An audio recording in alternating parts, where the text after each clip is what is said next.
These are the kind of men we need to stay away from. Now, family, look, I'm about to read these to you. And as I read them to you, I want you to get in your heart that the things that Jesus says, you need to avoid this when you see it in America.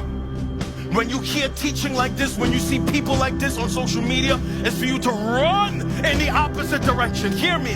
Whoa, I don't want no parts of that. That whatever God hates, I want to run from.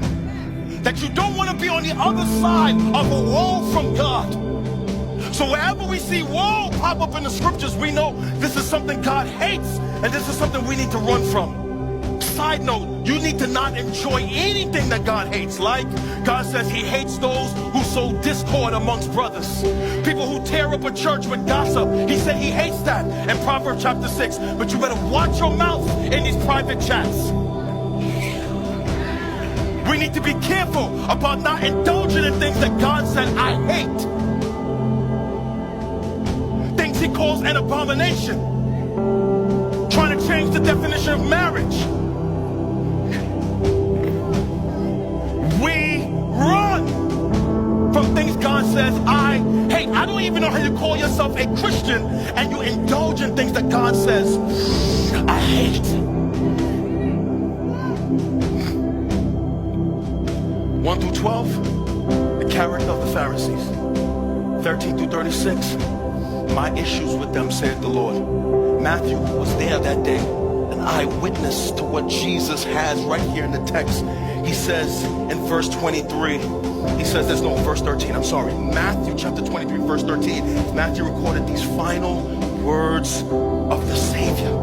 He says to the Pharisees, watch, he preached to his followers and to the crowds, warning them about the character of the Pharisees.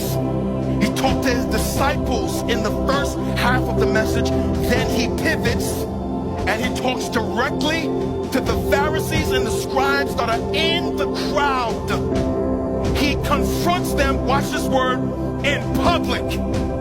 Now before I read, I just want to parenthetically insert this. The Lord is not some soft, cotton candy, European, floating on crowds, just playing harps, punk, no. He confronted these men, watch this word, in public.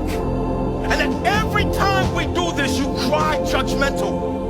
Anytime a real man of God or a real woman of God say anything about a false preacher or about a wolf, you know what y'all cry?